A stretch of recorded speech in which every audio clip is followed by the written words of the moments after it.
안녕하세요. TSN 랩입니다. 7강은 스레드 관리에 대한 내용입니다. 스레드는 실시간 시스템의 효율적인 작업 처리와 자원 관리를 위한 핵심 요소인데요. 이번 강의를 통해 스레드에 대해 알아보도록 하겠습니다. 7강 스레드 관리의 학습 목표는 다음과 같습니다. 첫 번째로 스레드의 개념을 이해합니다. 스레드는 일반 운영체제에서 프로세스 내 실행되는 실행 단위이지만 RTOS에는 프로세스의 개념이 없기 때문에 스레드가 독립적인 단위로 실행된다는 차이가 있습니다. 각 스레드는 커널이 관리하는 스케줄링 단위로 다양한 작업을 동시에 처리할 수 있게 해줍니다. 이 개념을 통해 스레드가 무엇이고 왜 필요한지를 알아보겠습니다. 두 번째는 스레드의 생성과 관리 방법입니다. 제퍼 RTOS에서는 스레드를 어떻게 생성하고 관리하는지 이해하고 스레드의 생성 시 필요한 함수와 생성된 스레드를 어떻게 처리할 수 있는지를 다룰 예정입니다. 세 번째로 스레드의 상태와 우선순위에 대해 학습합니다. 시스템이 CPU 자원을 효율적으로 사용하기 위해 스레드 상태와 우선순위를 어떻게 조절하고 분배하는지 이해합니다. 그럼 스레드의 개념에 대해 먼저 알아보겠습니다. 컴퓨터가 여러 작업을 동시에 처리할 수 있는 이유가 뭘까요? 바로 스레드 덕분입니다. 우리가 사용하는 스마트폰이나 컴퓨터에서 여러 앱을 동시에 열어놓고도 기기가 빠르게 작동하는 이유가 여기 있습니다. 스레드는 컴퓨터가 작업을 나눠서 처리하는 가장 작은 단위입니다. 예를 들어 게임을 할 때 배경음악이 흐르면서 캐릭터가 움직이고 메시지가 오면 알림도 뜨죠. 이 각각의 작업이 하나의 스레드로 실행되고 있는 겁니다. 제퍼 RTOS에서도 마찬가지로 여러 작업을 동시에 처리하기 위해 스레드가 사용됩니다. 이 스레드들은 커널에서 관리되고 각각 고유한 스레드 아이디를 부여받아 서로를 구분할 수 있죠. 또한 애플리케이션은 필요한 만큼의 스레드를 만들 수 있습니다. 즉, 너무 복잡하거나 긴 작업을 쪼개서 처리할 수 있기 때문에 프로그램이 더욱 효율적으로 실행됩니다. 그리고 중요한 건 멀티태스킹과 실시간 작업 처리가 가능하다는 점이에요. 우리가 영화도 보고 음악도 듣고 다른 앱도 사용할 수 있는 게 바로 스레드 덕분이죠. 한마디로 스레드는 제퍼 RTOS가 여러 작업을 동시에 빠르게 처리하게 하는 중요한 개념입니다. 그럼 일반 운영체제와 RTOS에서는 스레드가 어떤 개념으로 사용되고 있는지 간단하게 살펴보겠습니다. 먼저 GPOS에서는 프로그램의 인스턴스를 프로세스라고 하며 프로세스는 독립적인 메모리 공간을 가지고 있습니다. 즉, 각 프로세스는 다른 프로세스와 메모리를 공유하지 않으며 자체적으로 고유한 메모리 공간에서 실행됩니다. 그런데 프로세스 안에는 여러 개의 스레드가 존재할 수 있습니다.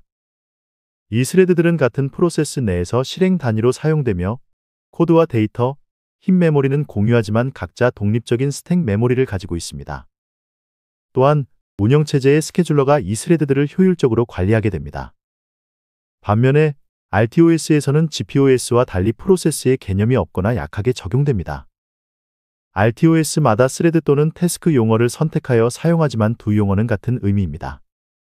GPOS의 스레드와 RTOS의 스레드는 유사한 개념이지만 GPOS의 스레드 스케줄러는 하드웨어 자원을 공평하게 사용하거나 응답성을 위주로 스케줄링하는 반면 RTOS는 실시간 처리를 할 수 있도록 스레드를 주로 선저명 스케줄링합니다. 앞서 스레드의 개념을 살펴봤다면 이제 커널이 스레드를 관리하는 방법에 대해 알아보겠습니다. 먼저 스레드 상태 관리가 있습니다. 스레드는 항상 실행, 대기, 일시 중단, 그리고 종료와 같은 상태를 오가며 동작합니다. 이러한 상태 변화는 시스템이 여러 작업을 효과적으로 처리하는 데 중요한 역할을 해요. 다음은 스레드 생성과 관리입니다. 스레드를 생성할 때는 스택 크기, 실행 함수, 그리고 우선순위와 같은 설정들이 필요합니다. 이러한 설정들을 통해 스레드가 어떻게 동작할지를 정의할 수 있죠. 간단히 말하면 프로그램이 실행될 때 작업을 어떻게 나누고 관리할지를 결정하는 과정입니다. 세 번째로 우선순위 기반 스케줄링입니다. 모든 스레드는 우선순위를 가지고 있어요. 이 우선순위에 따라 스레드들이 언제 실행될지 결정되는데요. 제퍼 RTOS는 우선순위에 따라 선저명 또는 협력형 스케줄링 방식을 사용합니다. 선저명 스케줄링은 우선순위가 높은 스레드가 낮은 스레드의 실행을 중단시킨 다음 실행되는 방식이고, 협력형 스케줄링은 각 스레드가 스스로 자원을 반환하면서 협력하는 방식입니다. 네 번째는 스레드 간 통신과 동기화입니다. 서로 다른 스레드들이 작업을 함께 처리하다 보면 데이터를 주고받거나 동기화할 필요가 있습니다. 이를 위해 제퍼 RTOS는 세마포어, 뮤텍스, 메시지 큐와 같은 다양한 동기화 방법을 제공합니다. 마지막으로 스레드 스택 관리입니다. 스택은 스레드가 작업을 수행하는 데 필요한 데이터를 저장하는 곳인데 만약 스택이 부족해지면 문제가 발생할 수 있어요. 그래서 제퍼 RTOS는 스택 오버플로우를 방지하는 다양한 보호 메커니즘을 제공해 안정적인 작업 처리가 가능하도록 합니다. 이렇게 스레드는 생성부터 상태 관리, 통신, 스케줄링까지 매우 다양한 역할을 수행하며 시스템 전반의 효율성과 안정성을 책임집니다. 다음은 사용자의 스레드 관리에 대해 알아보겠습니다. 제퍼 RTOS에서 스레드는 여러 가지 상태를 오가며 작업을 처리하게 되는데 그 상태들은 각각 스레드가 어떤 상황에 있는지를 나타냅니다. 스레드의 상태는 크게 준비, 실행, 대기, 일시 중지, 그리고 종료로 나눌 수 있어요. 각 상태가 어떤 의미를 가지는지 하나씩 알아보겠습니다. 먼저 준비 상태입니다.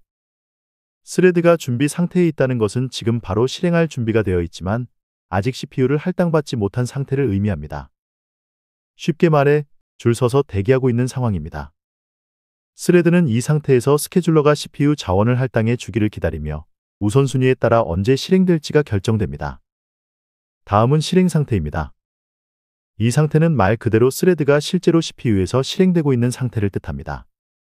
준비 상태에서 기다리던 스레드가 스케줄러에 의해 선택되면 이때부터 실행 상태로 전환됩니다. 이때 스레드는 CPU 자원을 사용해 할당된 작업을 처리하게 됩니다. 세 번째는 대기 상태입니다. 스레드가 대기 상태에 있을 때는 특정 이벤트를 기다리고 있는 상황입니다. 예를 들어 다른 스레드로부터 어떤 신호를 받거나 I/O 작업이 완료되기를 기다리는 상태라고 할 수 있습니다. 스레드가 이 이벤트를 기다리고 있다가 이벤트가 발생하면 다시 준비 상태로 돌아가서 실행될 준비를 하게 됩니다. 그 다음은 일시 중지 상태입니다. 이 상태는 스레드가 의도적으로 중단된 상황을 의미합니다. 보통 시스템 자원을 절약하거나 더 중요한 작업을 처리해야 할 때 스레드를 잠시 멈추는 데 사용됩니다. 하지만 일시 중지 상태에 있는 스레드는 다시 재개할 수 있기 때문에 완전히 종료된 상태는 아닙니다. 예를 들어 중요한 작업을 처리하는 동안 다른 스레드를 잠시 중단시킬 수 있는 거죠. 마지막으로 종료 상태입니다. 이 상태는 스레드가 할 일을 모두 마치고 완전히 종료된 상태를 의미합니다. 종료된 스레드는 더 이상 실행되지 않으며 시스템은 이 스레드를 스케줄링하지 않습니다. 쉽게 말해 스레드가 자신의 모든 작업을 완료하고 이제는 더 이상 CPU를 사용하지 않는 상태입니다. 이렇게 스레드는 준비 상태에서 실행 상태로 넘어가고 필요한 경우 대기하거나 일시 중지되며 마지막에는 종료 상태로 전환됩니다. 각 상태는 스레드가 작업을 어떻게 처리하고 있는지를 나타내기 때문에 스레드의 상태를 잘 이해하면 시스템의 흐름을 더욱 쉽게 파악할 수 있습니다. 스레드는 시스템의 작업 흐름을 제어하는 중요한 요소입니다. 스레드가 어떻게 생성되고 중단되고 종료되는지에 대해 알아보겠습니다. 첫 번째로 스레드 생성입니다. 시스템이 새로운 작업을 처리하기 위해서 가장 먼저 해야 할 일은 스레드를 초기화하고 실행할 준비를 마치는 것입니다. 이렇게 생성된 스레드는 준비 상태로 전환되어 CPU가 스레드를 실행할 준비가 되었음을 의미하죠. 준비가 완료된 스레드는 이후 커널의 스케줄러에 의해 선택되어 실행됩니다. 두 번째로 스레드 중단입니다. 스레드가 자원을 기다리거나 다른 우선순위가 높은 작업을 처리해야 할 때 일시 중단 상태로 전환됩니다. 하지만 중단된 상태라고 해서 작업이 끝난 것은 아닙니다. 나중에 다시 재개되어 중단된 지점부터 실행이 계속될 수 있습니다. 일시 중단은 언제든지 중단과 재개가 가능하다는 점이 특징이에요. 마지막으로 스레드 종료입니다. 스레드가 맡은 작업을 모두 완료하면 스레드는 자원을 반환하고 완전히 종료됩니다. 이렇게 스레드는 생성, 중단, 종료라는 생명 주기를 가지고 있어 각 단계에서 시스템 자원을 효율적으로 관리합니다. 다음은 스레드의 생성과 관리에 대해 좀 더 자세히 알아보겠습니다. 제퍼 RTOS에서는 K-Thread Create라는 함수를 사용해 스레드를 생성합니다. 이 함수는 새로운 스레드를 초기화하고 실행할 준비를 마치는 역할을 해요. 간단히 설명하자면 K-Thread Create 함수가 커널에게 스레드를 만들어달라고 요청하는 것과 같습니다. 이 함수는 스레드가 어떤 일을 할지, 어느 정도의 자원을 사용할지, 그리고 어떤 우선순위를 가질지를 설정한 다음 스레드를 준비 상태로 만들어줍니다. 이 준비 상태에 있는 스레드는 스케줄러에 의해 실행될 준비를 마치고 대기하게 되죠. 커널이 스레드 생성에 필요한 파라미터들을 바탕으로 새로운 스레드를 초기화하면 준비 상태로 전환을 시킵니다. 준비 상태의 스레드는 커널의 스케줄러가 CPU 자원을 할당할 때 실행되며 필요한 작업을 수행하게 됩니다. 이렇게 생성된 스레드는 시스템에서 다른 작업들과 병렬로 실행되며 CPU 자원을 효율적으로 사용해 멀티태스킹이 가능합니다. 스택 메모리 관리, 우선순위 설정, 그리고 실행할 작업을 정의하는 모든 과정이 이 함수에서 이루어지게 됩니다. 그럼 이 스레드를 생성할 때 어떤 과정들이 필요한지 알아보겠습니다. 첫 번째 단계는 스택 할당입니다. 각 스레드는 독립된 스택을 가지고 있어야 합니다. 스택은 스레드가 실행될 때 필요한 데이터나 함수 호출 정보를 저장하는 메모리 공간입니다. 스레드가 무언가를 계산할 때 그 중간 결과를 저장할 공간이 필요한데요. 바로 그 공간이 스택입니다. 스레드를 생성할 때는 이 스택의 크기도 함께 지정해줘야 합니다. 스택이 너무 작으면 프로그램이 중간에 멈추거나 오류가 발생할 수 있고, 너무 크면 메모리를 낭비할 수 있기 때문입니다. 그래서 적절한 스택 크기를 설정하는 것이 매우 중요합니다. 두 번째는 우선순위 설정입니다. 각 스레드에는 우선순위가 있습니다. 그리고 이 우선순위에 따라 어떤 스레드가 먼저 실행될지가 결정됩니다. 우선순위가 높을수록 먼저 실행되고 낮으면 대기하게 됩니다. 이 과정에서 스케줄러가 스레드의 실행 순서를 결정합니다. 세 번째는 실행할 함수 지정입니다. 스레드는 특정 작업을 수행하기 위해 만들어지는데 그 작업이 바로 실행할 함수로 정의됩니다. 스레드가 생성된 후에는 이 함수가 실행되면서 스레드는 자신에게 주어진 작업을 처리하게 됩니다. 예를 들어 센서 데이터를 읽어오는 스레드라면 그 데이터를 수집하는 함수가 실행되겠죠. 마지막으로 스레드 속성 설정입니다. 여기서는 추가적인 설정을 할 수 있습니다. 예를 들어 특정 시점에서 스레드를 시작하게 하거나 스레드를 커널 모드에서 실행할지 혹은 유저 모드에서 실행할지 등의 추가적인 속성을 지정할 수 있습니다. 이 네 가지 단계를 통해 스레드는 생성되고 각자의 역할을 수행할 준비를 마치게 됩니다. 이 과정은 시스템이 여러 작업을 효율적으로 처리하는 데 필수적인 단계입니다. 제퍼 RTOS에서는 작업을 효율적으로 관리하기 위해 스레드를 일시적으로 중단하고 다시 재개할 수 있습니다. 이는 시스템 자원을 절약하면서도 필요한 순간에만 스레드를 실행할 수 있게 해주는 중요한 메커니즘입니다. 먼저, 스레드 중단은 말 그대로 실행 중인 스레드를 잠시 멈추는 것을 의미합니다. 스레드를 중단시키는 이유는 다양합니다. 예를 들어, 시스템 자원이 부족하거나 다른 더 중요한 작업이 생겼을 때 현재 실행 중인 스레드를 멈추고 자원을 다른 곳에 배분할 수 있습니다. 이렇게 중단된 스레드는 대기 상태에 들어가게 되죠. 이때 사용되는 함수가 바로 K-thread suspend입니다. 이 함수는 특정 스레드를 선택해 실행을 중단합니다. 예를 들어, 현재 실행 중인 스레드가 센서 데이터를 읽고 있는 상황이라면 센서가 데이터를 제공하지 않는 동안 스레드를 멈출 수 있겠죠. 이렇게 스레드를 중단하면 CPU와 같은 시스템 자원이 다른 중요한 작업에 할당될 수 있게 됩니다. 이는 시스템의 성능을 높이고 불필요한 자원 소모를 방지할 수 있는 좋은 방법입니다. 또한 중단한 스레드를 다시 실행하기 위해서는 K-thread resume 함수를 사용합니다. K-thread resume 함수는 중단된 스레드를 실행 가능한 상태로 전환하여 스케줄러가 해당 스레드를 다시 실행할 수 있도록 합니다. 중요한 점은 K-thread resume 함수는 중단된 시점에서 이어서 스레드를 재개한다는 것입니다. 다시 말해 스레드는 멈췄던 작업을 이어서 계속 처리할 수 있죠. 예를 들면 센서가 다시 데이터를 제공할 준비가 되었을 때 해당 스레드를 재개해 데이터 처리를 이어가게 할 수 있는 것이죠. 스레드 중단과 재개의 가장 큰 장점은 시스템 자원을 효율적으로 사용할 수 있다는 점입니다. 특정 작업이 필요 없을 때는 스레드를 중단하고 필요할 때만 다시 실행함으로써 CPU 자원뿐만 아니라 메모리, 전력 등 여러 시스템 자원을 아낄 수 있습니다. 특히 실시간 시스템에서는 자원 관리가 중요한데 이러한 중단과 재개 메커니즘을 통해 시스템 성능을 극대화할 수 있습니다. 정리하자면 K-thread suspend 함수를 사용해 스레드를 중단시키고 K-thread resume 함수를 사용해 중단된 스레드를 다시 실행할 수 있습니다. 이를 통해 시스템은 자원을 효율적으로 관리하면서도 필요한 작업을 적시에 처리할 수 있습니다. 이번엔 스레드가 자신의 작업을 마치고 완전히 종료되는 과정에 대해 알아보겠습니다. 스레드 종료란 스레드가 맡은 작업을 모두 마치고 더 이상 실행되지 않는 상태로 들어가는 것을 의미합니다. 스레드가 종료되면 더 이상 스케줄러에 의해 실행되지 않으며 관련된 자원들도 해제됩니다. 여기서 중요한 것은 스레드가 사용하는 자원들이 어떻게 해제되는지에 대한 것입니다. 먼저 동적으로 할당된 자원이란 스레드가 실행되는 동안 추가적으로 할당된 메모리와 같은 자원을 말합니다. 만약 스레드가 실행 중에 필요한 데이터를 저장하기 위해 메모리를 할당했다면 스레드가 종료된 후에는 그 메모리를 다시 시스템에 반환해야 합니다.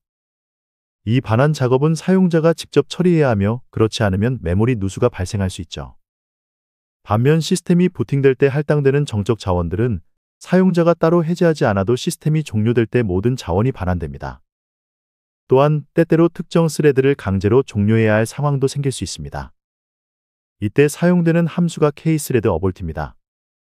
이 함수는 스레드가 정상적으로 종료되지 않았을 때 시스템이 해당 스레드를 강제로 종료시키는 역할을 해요. 예를 들어 무한 루프에 빠진 스레드나 오류가 발생한 스레드를 안전하게 종료하기 위해 이 함수를 사용할 수 있습니다. 정리하자면 스레드가 종료되면 더 이상 해당 스레드는 실행되지 않고 사용되었던 자원은 해제되어 시스템이 다른 작업에 활용할 수 있게 되는 겁니다. 또한 동적 자원은 사용자가 직접 해제해야 하고 정적 자원은 시스템이 관리하며 문제가 발생할 경우 kthread abort 함수를 사용해 스레드를 강제로 종료할 수 있습니다. 이번엔 스레드를 어떻게 처리하는지 알아보겠습니다. 스레드를 생성할 때는 단순히 생성만 하는 것이 아니라 다양한 처리 옵션을 설정할 수 있습니다. 이 옵션들은 스레드가 언제 실행될지, 어떤 권한으로 실행될지를 결정하는 거예요. 첫 번째로 시작 지연 옵션입니다. 기본적으로 스레드는 생성되자마자 즉시 실행됩니다. 하지만 경우에 따라 스레드를 바로 실행하지 않고 특정 시간이 지난 후 실행해야 할 수도 있어요. 이때 시작 지연 옵션을 사용합니다. 시작 지연 옵션을 사용하면 어떤 작업을 일정 시간 후에 실행해야 할 때 스레드를 미리 생성해두고 시작 시간을 조절할 수 있습니다. 필요할 때만 스레드가 실행되도록 제어할 수 있죠. 두 번째는 실행 모드입니다. 스레드는 두 가지 실행 모드 중 하나로 동작할 수 있는데 슈퍼바이저 모드와 유저 모드입니다.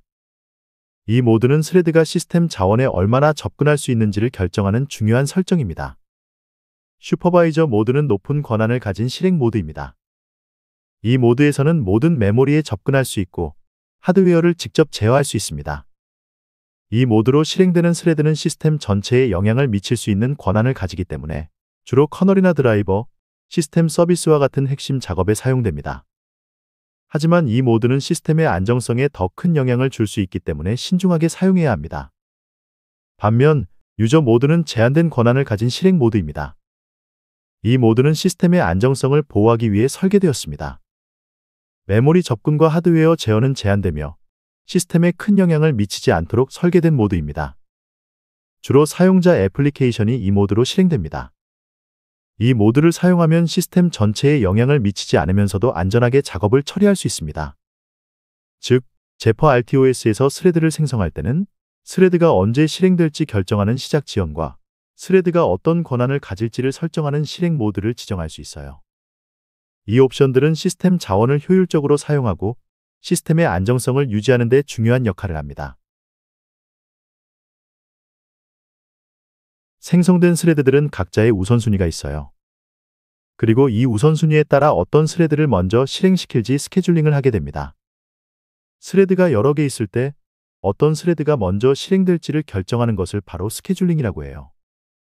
스케줄러는 각 스레드의 우선순위를 기준으로 실행 순서를 결정하게 되는데 제퍼 RTOS에서는 이 우선순위가 정수값으로 표현됩니다.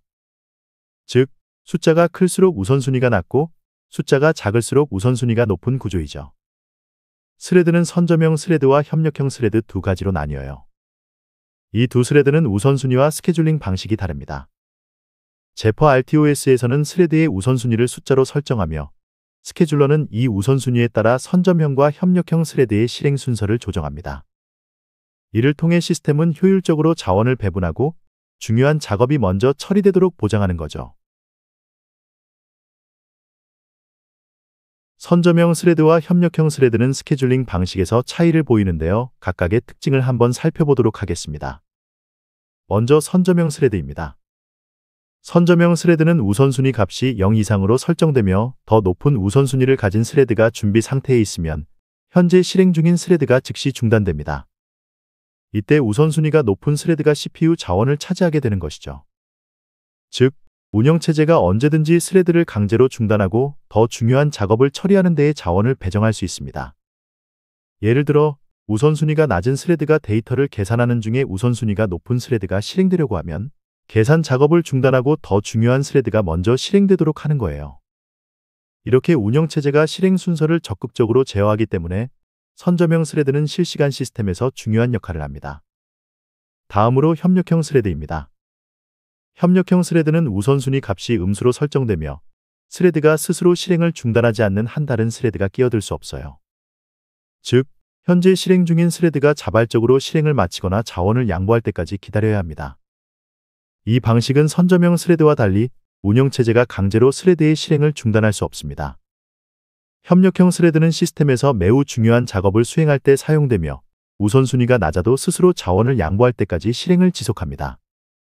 따라서 협력형 스레드는 시스템의 안정성을 보장하면서도 매우 중요한 작업을 처리할 때 적합한 스레드 방식입니다. 즉, 선점형 스레드는 우선순위가 더 높은 스레드가 실행될 때 언제든지 현재 스레드를 중단할 수 있으며 협력형 스레드는 스레드가 스스로 실행을 마치지 않는 한 계속 실행됩니다. 이 두 가지 스레드의 차이를 이해하면 시스템의 요구 사항에 맞는 스레드 관리와 자원을 배분하는 데 활용할 수 있습니다. 선점형 스레드는 실시간 응답성이 중요한 시스템에서 매우 중요한 역할을 합니다. 만약 시스템이 여러 작업을 동시에 처리하고 있을 때 갑자기 중요한 작업이 발생하게 된다면 그 작업을 즉시 처리할 수 있어야겠죠. 이럴 때 선점형 스레드는 현재 실행 중인 스레드가 있더라도 우선순위가 더 높은 스레드가 나타나면 바로 CPU 자원을 넘겨줍니다. 시스템이 높은 우선순위를 가진 스레드가 준비되면 곧바로 그 스레드를 실행시켜 빠른 처리가 가능하도록 도와주는 거죠. 이러한 방식으로 스케줄러는 항상 우선순위가 높은 스레드를 먼저 실행하는데요. 시스템이 지속적으로 스레드의 우선순위를 감시하고 있다가 더 중요한 작업이 대기 중이면 현재 작업을 멈추고 즉시 중요한 작업을 실행합니다. 예를 들어 중요한 알람이 울리거나 실시간 데이터 처리가 필요한 경우 우선순위가 높은 스레드가 바로 실행되는 것이죠. 이 과정은 자동으로 이루어지기 때문에 시스템이 알아서 우선순위를 고려해 작업을 처리합니다. 제퍼 RTOS에서는 기본적으로 모든 스레드가 선점형 스레드로 동작합니다. 즉, 우리가 별도로 설정하지 않더라도 시스템은 각 스레드의 우선순위를 기반으로 실행 순서를 자동으로 조정하게 되어 있어요.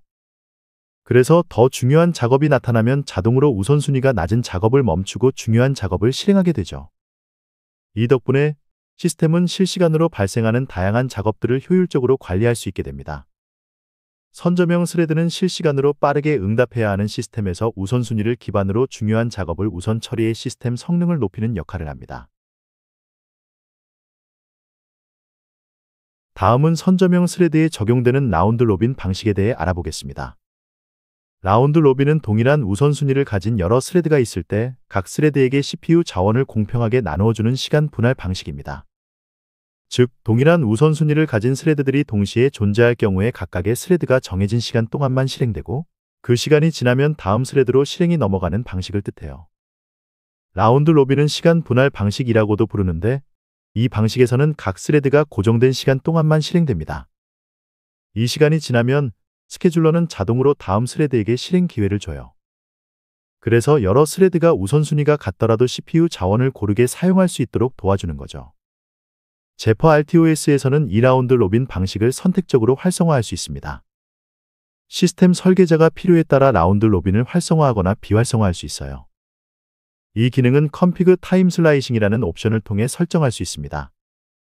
이 옵션을 활성화하면 동일한 우선순위를 가진 스레드들끼리 CPU 시간을 나누어 사용하는 구조로 전환됩니다. 라운드 로빈 방식은 시스템에서 같은 우선순위를 가진 스레드가 여러 개일 때 매우 유용합니다.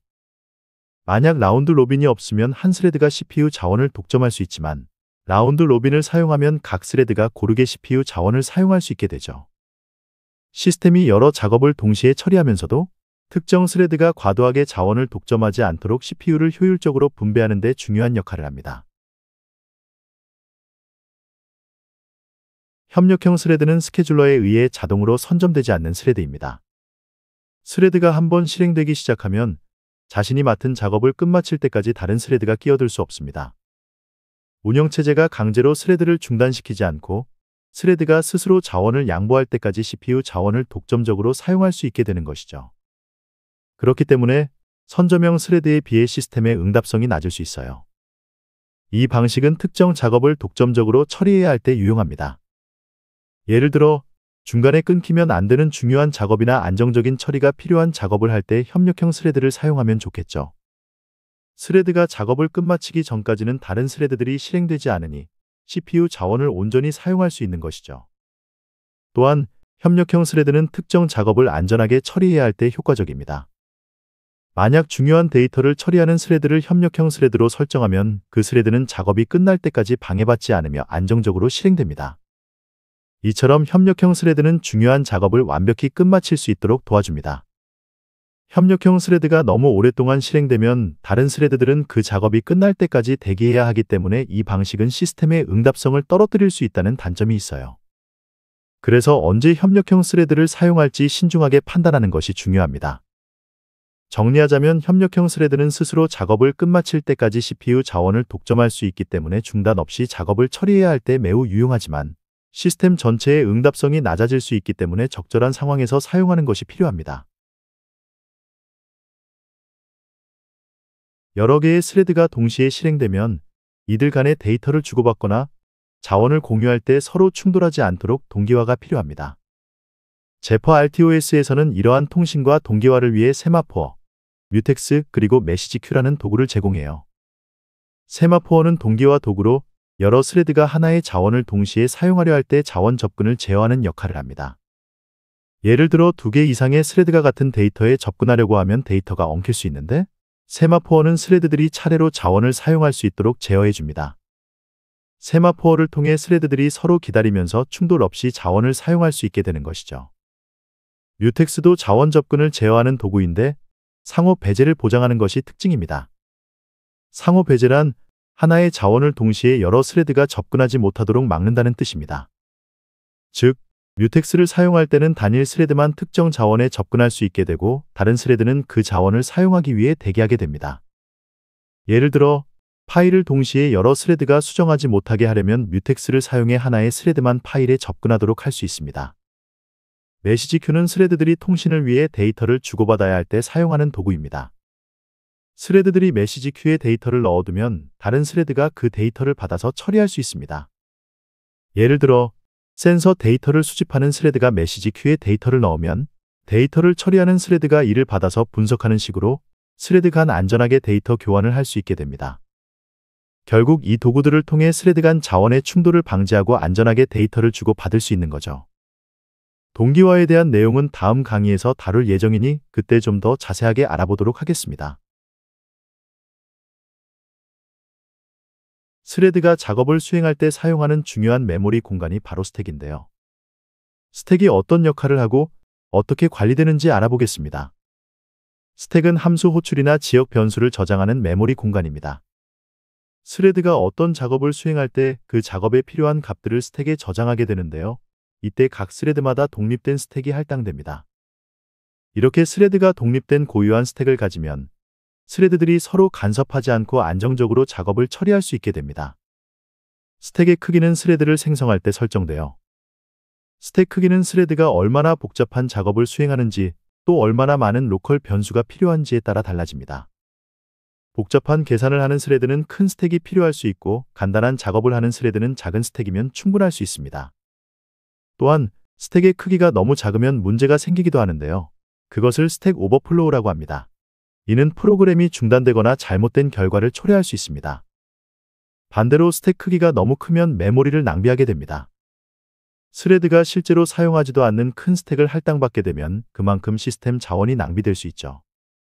그래서 제퍼는 스택 사용량을 모니터링하고 오버플로우를 방지하기 위한 보호 메커니즘을 제공합니다. 작업의 복잡성이나 필요한 변수의 양을 고려하여 스택 크기를 결정해야 스레드가 안정적이고 효율적으로 작동할 수 있기 때문에 스레드를 생성할 때는 스택 크기를 적절히 설정하는 것이 중요합니다. 스레드가 작업을 수행할 때 필요한 여러 정보와 메모리는 모두 스택에 저장됩니다. 스택은 스레드가 사용하는 메모리 공간으로 함수 호출이나 지역 변수를 저장하는 역할을 한다고 했었죠. 하지만 스택 외에도 스레드에는 다양한 제어 요소들이 존재합니다. 먼저 스택 영역입니다. 각 스레드는 독립적인 스택을 할당받아 작업을 처리하는데, 이 스택이 충분히 크지 않으면 스택 오버플로우가 발생할 수 있기 때문에 적절한 스택의 크기를 설정해야 합니다. 다음은 스레드 제어 블록입니다. 스레드 제어 블록은 스레드의 메타데이터인 스레드의 상태와 우선순위, 그리고 스케줄링 정보를 저장하는 내부적인 기록용 블록입니다. 이 블록은 커널에서 스레드의 상태를 관리하고 추적하는 데 매우 중요한 역할을 합니다. 스레드의 실행 중 어떤 상태에 있는지, 언제 다시 실행되어야 하는지를 관리하는 데 사용됩니다. 진입점 함수는 스레드가 시작될 때 호출되는 함수입니다. 스레드가 처음 실행될 때는 이 진입점 함수를 통해 세 가지 인자까지 전달할 수 있습니다. 이 함수가 호출되면서 스레드는 자신에게 할당된 작업을 처리하게 됩니다. 마지막으로 스레드 스케줄링 우선순위입니다. 스레드의 우선순위는 스케줄링 시 CPU 자원을 할당받는 순서를 결정짓는 중요한 요소입니다. 우선순위가 높은 스레드일수록 먼저 CPU 자원을 할당받아 실행됩니다. 이 우선순위는 시스템 성능을 최적화하고 중요한 작업을 우선적으로 처리할 수 있도록 도와줍니다. 스레드가 정상적으로 작동하려면 스택과 스레드 제어 블록 그리고 진입점 함수와 우선순위가 잘 설정되어야 해요. 이를 통해 스레드는 안정적으로 작업을 처리하며 시스템 내에서 효율적으로 운영될 수 있습니다. 앞서 잠깐 설명하긴 했지만 프로그램이 스택 메모리 영역을 너무 작게 설정해서 할당된 스택 메모리 영역을 초과하게 되는 경우를 스택 오버플로우라고 합니다. 스레드가 작업을 하면서 너무 많은 데이터를 스택에 쌓으면 스택 공간이 부족해져서 더 이상 데이터를 저장할 수 없게 되는 거죠. 이런 문제가 발생하면 프로그램이 예기치 않게 중단되거나 잘못된 동작을 할 수 있습니다. 이를 방지하기 위해 제퍼 RTOS에서는 스택 가드와 같은 보호 메커니즘을 사용합니다. 스택 가드는 스택 경계를 넘는 접근을 탐지하는 데 사용됩니다. 스레드가 스택을 초과하려고 할 때 이를 감지하여 프로그램의 오작동을 방지하는 역할을 합니다. 구체적으로는 스택의 상단에 특별한 패턴 값을 넣어두고 이 패턴 값이 손상되었는지를 확인함으로써 스택 오버플로우 여부를 알아낼 수 있습니다. 만약 스레드가 스택의 경계를 넘어 데이터를 저장하려고 하면 패턴 값이 변경됨으로 시스템은 이를 탐지하고 오류를 발생시킵니다. 이를 통해 스택 오버플로우가 발생하기 전에 문제를 발견하고 대응할 수 있습니다. 또한 config 스택 sentinel이라는 kconfig 옵션을 통해 스택 가드를 활성화할 수 있습니다. 이 옵션을 설정하면 스택 경계를 모니터링하면서 스택 오버플로우를 효과적으로 감지할 수 있게 됩니다. 결국 스택 오버플로우는 스레드가 스택을 초과해 데이터를 저장하려 할 때 발생하는 문제이기 때문에 이를 방지하기 위해 스택 가드와 같은 메커니즘이 사용됩니다. 이 메커니즘은 스택 경계를 모니터링하여 문제를 탐지하고 시스템 오류를 통해 경고를 제공함으로써 프로그램의 안정성을 높여줍니다. 스택 오버플로우는 스레드가 할당된 스택 메모리 영역을 초과할 때 발생하는 문제이므로 이를 예방하고 발생했을 때 문제를 찾아내는 것이 매우 중요합니다. 제퍼에서는 몇 가지 유용한 디버깅 도구들을 제공합니다. 첫 번째로 config thread stack info 옵션이 있습니다. 이 옵션을 활성화하면 각 스레드가 얼마나 많은 스택을 사용하고 있는지 추적할 수 있습니다. 이 기능은 스택 사용량을 모니터링하면서 스택이 오버플로우될 위험이 있는지 미리 확인할 수 있습니다. 특히 스택 사용량을 관리하는 것은 시스템의 안정성을 높이는 데 매우 유용합니다. 두 번째는 config init 스택입니다. 이 옵션은 스레드의 스택을 0으로 초기화하는 기능을 제공합니다. 스택 초기화를 통해 디버깅할 때 스택 영역을 명확하게 확인할 수 있고 사용되지 않은 메모리 영역을 쉽게 구별할 수 있게 도와줍니다. 이렇게 초기화된 스택은 스레드가 제대로 메모리를 사용하는지 확인할 때 유용합니다. 세 번째로는 kthread stack space get 함수입니다. 이 함수는 특정 스레드에 남은 스택 공간, 즉 할당된 메모리 중 사용되지 않은 부분을 확인하는 데 사용됩니다. 이 기능을 통해 각 스레드가 얼마나 많은 스택을 실제로 사용하고 있는지 파악할 수 있고 스택 오버플로우를 방지하기 위한 예측도 가능합니다. 이러한 도구들을 사용하면 스레드가 안정적으로 동작할 수 있도록 메모리를 관리하고 문제를 사전에 발견할 수 있습니다. 여기까지 제퍼 RTOS의 스레드에 대해 알아보았습니다. 이해가 어려운 부분은 반복 학습하며 천천히 익혀보시기 바랍니다. 그럼 이론은 여기서 마무리하도록 하겠습니다. 수고 많으셨습니다.